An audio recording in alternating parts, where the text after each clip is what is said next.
नमस्कार। Peptic time पर हमारा पॉलिटिकल कवरेज लगातार जारी है। मैं हूं अंकुर यादव। मध्य प्रदेश भाजपा के अध्यक्ष बीडी शर्मा खजुराहो लोकसभा सीट से शानदार जीत लेकर दिल्ली जाएंगे।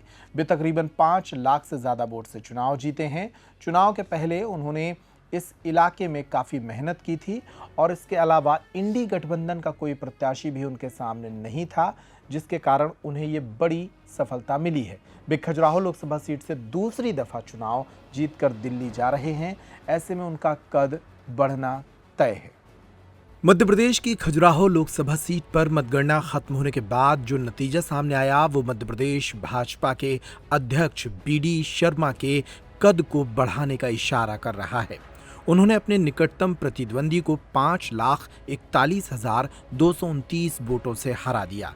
बीडी शर्मा को कुल 7,72,724 वोट मिले। वहीं उनके प्रतिद्वंदी रहे बीएसपी के प्रत्याशी कमलेश पटेल को कुल 2,31,545 वोट मिले।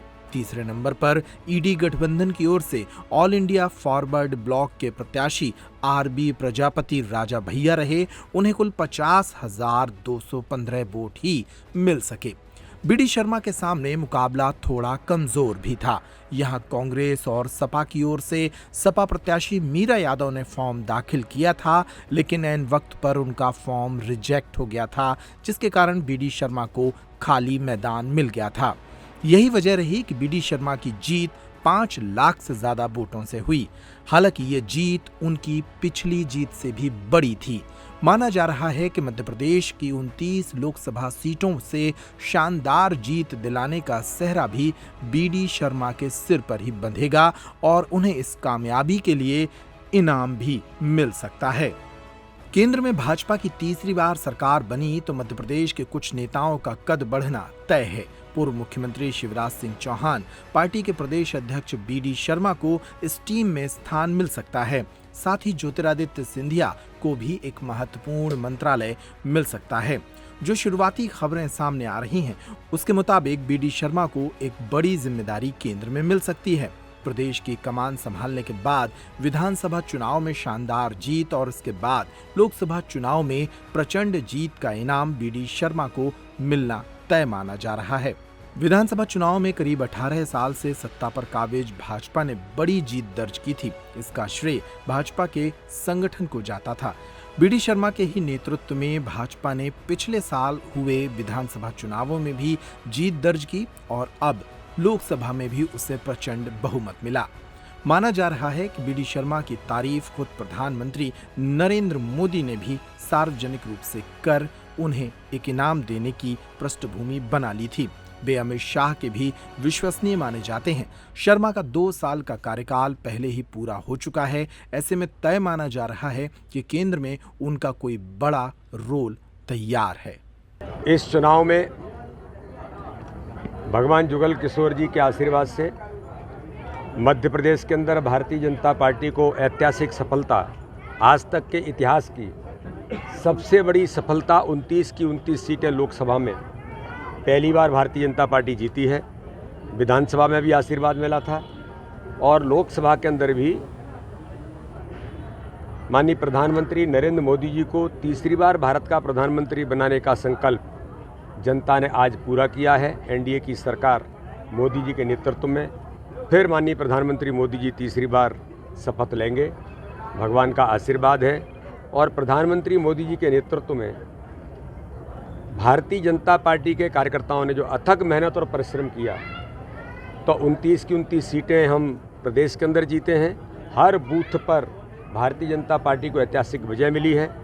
आज तक के इतिहास का सर्वाधिक वोट शेयर मध्य प्रदेश के अंदर इस चुनाव में भारतीय जनता पार्टी को जब फाइनल आंकड़े पूरे आएंगे तो मिलेगा। और सबसे बड़ी बात कि कार्यकर्ताओं की अथक मेहनत और परिश्रम है कि इस चुनाव के अंदर भारतीय जनता पार्टी के कार्यकर्ताओं ने जो मेहनत की है उसका परिणाम आज खजुराहो लोकसभा के अंदर भी हर बूथ पर चुनाव लड़ा और ऐतिहासिक बहुमत के साथ जनता ने आशीर्वाद दिया है।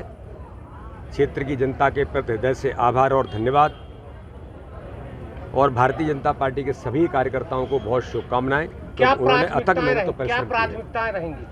प्राथमिकता तो देश के अंदर माननीय प्रधानमंत्री मोदी जी ने विकास और गरीब कल्याण पहली प्राथमिकता भारतीय जनता पार्टी की रही। एक नई कार्य संस्कृति का विकास माननीय प्रधानमंत्री जी ने देश के अंदर किया है। बुंदेलखंड पर, खजुराहो पर विशेष आशीर्वाद रहा। तो जो विकास और गरीब कल्याण को लेकर के काम है, पन्ना से लेकर के कटनी, राजनगर, चंदला, सभी क्षेत्र में हर प्रकार से चिकित्सा से लेकर के स्वास्थ्य, एजुकेशन से लेकर के इस क्षेत्र के विकास के लिए भगवान का आशीर्वाद रहेगा। तो औद्योगिकीकरण से लेकर इस क्षेत्र के अंदर पानी, किसान, गरीब, सारी समस्याओं के समाधान के लिए भगवान का आशीर्वाद रहा और आशीर्वाद है। तो हम इस बार हर प्रकार से काम करते हुए जनता के लिए सेवा करने का जो पुनः अवसर दिया है, तो हर प्रकार से समर्पित होकर काम करने का प्रयास करेंगे। दिग्विजय सिंह क्लीन बोल्ड हो गए।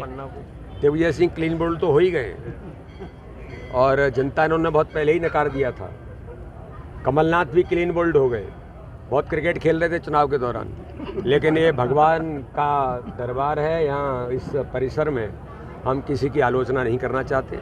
हम तो सकारात्मक राजनीति करते हैं, लेकिन जो आशीर्वाद मिला है जनता का और सेवक की भूमिका में आकर के, ये जो आप देख रहे हैं कि जुगल किशोर भगवान का जो परिसर है, ये भी ऐतिहासिक परिसर भगवान ने जो आशीर्वाद दिया, उसके आधार पर हम सब मिलकर के प्रयास करेंगे। इसी प्रकार से कटनी के विकास के लिए और खजुराहो जो वर्ल्ड हेरिटेज है उसके विकास के लिए, नौजवानों के लिए जो भी आवश्यक कदम होंगे, सब मिलकर के टीम भावना से हम सब काम करेंगे। हम केंद्र के प्रभावशाली मंत्री से बात कर रहे हैं। जुगल किशोर भगवान के सेवक के नाते से आप बात कर रहे हैं। मैं सेवक हूँ भगवान का और जनता का सेवक हूँ। इसलिए जनता ने जो आशीर्वाद दिया है, एक कार्यकर्ता के नाते से काम करने का बेहतर से बेहतर प्रयास है और इसका आशीर्वाद भगवान ने हमेशा दिया है। और इसलिए कार्यकर्ताओं की मेहनत और परिश्रम की ताकत है। इसलिए हम सब तो एक टीम स्पिरिट के साथ मिलकर के काम करते हैं। जो काम मिलता है उसे अच्छे से अच्छा करने का प्रयास कर रहे हैं।